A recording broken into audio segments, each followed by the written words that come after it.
Salut à tous et bienvenue en ce jour, en ce début de mois de juillet 2025. Alors vous êtes bel et bien connectés sur le Web Radio Intercontinental sur Patrick Info News, la plateforme numérique en thème d'information structurée dans le monde entier.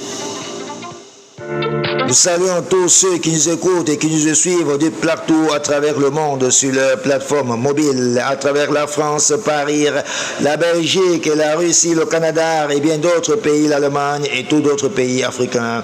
Ouagadougou, au Burkina Faso, Niger, au Niger et Bamako, au Mali et bien d'autres pays, le Congo-Kinshasa et sans toutefois oublier Ouagadougou et Abidjan et le continent du 237, Douala et Yaoundé au Cameroun.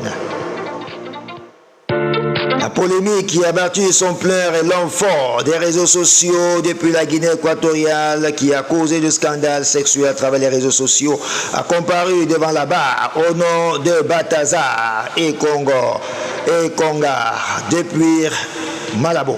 Restez pour suivre les détails sur Patrick Info News. L'actualité qui bat son plein du côté de la Guinée équatoriale. Balthazar Nkonga a comparu pour la première fois depuis son interpellation l'an dernier. Impliqué dans un scandale sexuel, le haut fonctionnaire a été changé et poursuivi pour détournement présumé de fonds publics. Devant le tribunal Malabo, Balthazar Nkonga a comparu ce lundi, c'était hier, à l'ouverture de son procès pour les présumés détournements de fonds publics.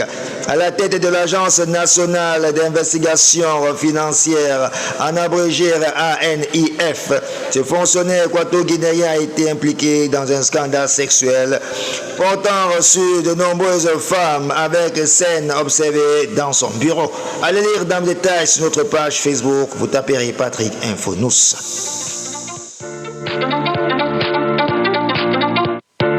L'actualité qui bat son plein du côté de l'Allemagne. C'est en Europe. La délégation camerounaise en charge du rapatriement des biens culturels a entamé à ce jour à Berlin des échanges décisifs avec le musée ethnologique Humboldt Forum. Objectif planifié, la restitution d'artefacts issus du contexte colonial dont le célèbre Ngozo, sous la conduite de Blaise Jacques Nkene, secrétaire général du ministère des Arts et de la Culture et la délégation camerounaise du comité interministériel. Pour le rapatriement des biens culturels a tenu une importante séance de travail avec les responsables de Humboldt Forum de Berlin ce lundi, c'était hier, du côté de l'Allemagne. L'actualité qui bat son plein du côté du continent du 237, appelé Cameroun. Le leader politique numéro 1, Maurice Kamto, a réagi à l'actualité de ces derniers jours dans le Grand Nord du Cameroun. Dans une déclaration dactée de ce lundi 30 juin, le leader du mouvement pour la renaissance du Cameroun, en abrégé MRSC, a souhaité relever le défi de la construction nationale avec toute la jeunesse et toutes les populations du Grand Nord, dans leur riche diversité s'il est élu président à la prochaine présidentielle. Allez lire dans le détail sur Patrick Info News et restez des nôtres. L'actualité qui bat son plein du côté de la Guinée. Le président du Conseil national de la transition, Ndassa Kourouma, a confirmé ce dimanche 29 juin l'adoption du projet de constitution par le CNT. Le texte proposait un mandat présidentiel de 7 ans renouvelable une seule fois et rend possible la candidature de Mamadi Doumbouya à la prochaine présidentielle, suscitant critiques et inquiétudes au sein de l'opposition. Allez lire dans le détail sur Patrick Info News et restez des nôtres.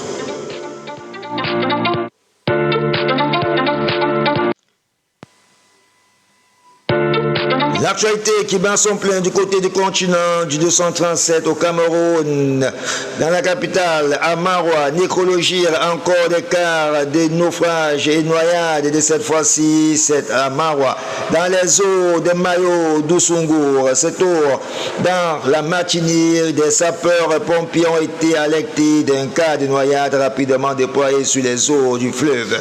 Les sapeurs-pompiers ont entrepris les chercheurs pour retrouver le corps sans vie en ce jour qui était hier lundi aux environs de 8h46. Allez lire dans le détail sur Patrick Infonous. L'actualité qui bat son plein, nous restons toujours du côté du continent 237. Alors l'ex-ministre s'exprime sur le gouvernement en place qui a démissionné. L'ancien ministre de l'Emploi et de la Formation professionnelle, Issa Chiroma Bakari, a indiqué dans un entretien avec le média Brut sur les motivations derrière sa démission du gouvernement. Aujourd'hui, celui qui a été pendant plusieurs décennies un proche collaborateur du président de la République, Paul Biya, a évoqué des symptômes qui s'identifient à une fin de règne.